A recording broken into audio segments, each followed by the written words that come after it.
A small set of researchers is trying to find out if reincarnation is real and the possibility of life after death. They are part of the University of Virginia's Division of Perceptual Studies. Joining us now is Dr. Marietta Pelavinova. Good morning. Thank you for joining us.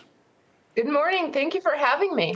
It's my understanding that virtually all scientists think of this as a pseudoscience because there's no empirical evidence. It's all sort of anecdotal. Why would you disagree with that?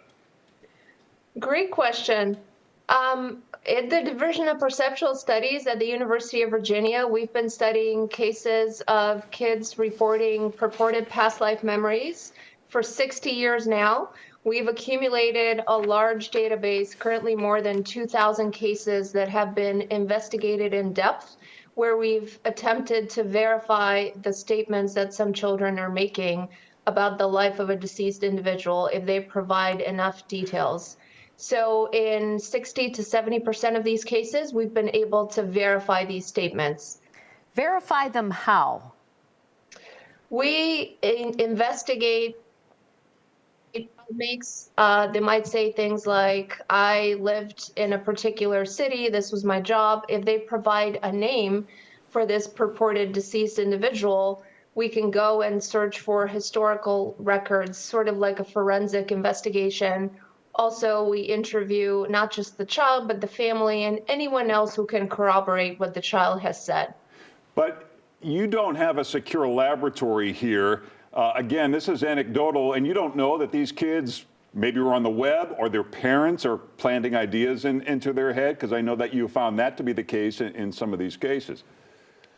We're talking about very, very young children, sometimes starting at the age of 3.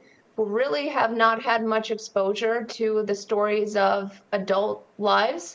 And that's also part of the investigation. We always try to understand how is that child acquiring this information? Is it something that they might have seen in a movie or a story that they might have heard from the family?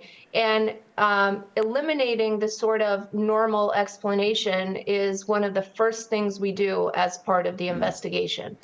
So what have you... I would... Go ahead. Anecdotal, we have accumulated a very large collection of such cases. So at some point, we can move beyond anecdotal and say there's something real happening here, and let's investigate further.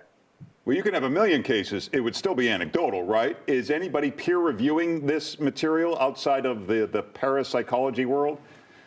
Yes, and as we're picking up our research, we're trying and have some success in publishing some of these papers in what we would call mainstream psychology and hopefully neuroscience journals.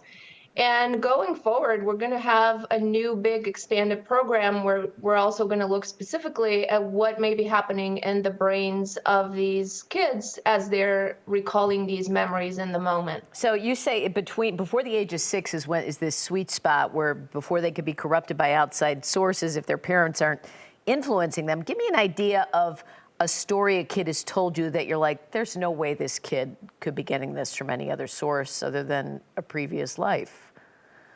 So one of the most compelling cases we have is a young child who, starting around the age of 3, started having nightmares of a plane on fire crashing. And this went on for a while. It was distressing to the parents. So he eventually started talking about what appeared to be the life of a pilot who died when his plane was shot down.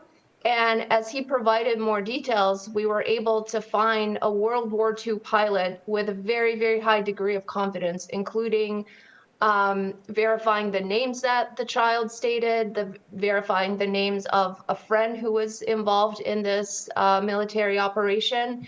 So this is an example of a very compelling case that we've investigated. Well, for more, you can go to the website and socials on your screen. Thank you so much for joining us. Appreciate it. Thank you. Thank you.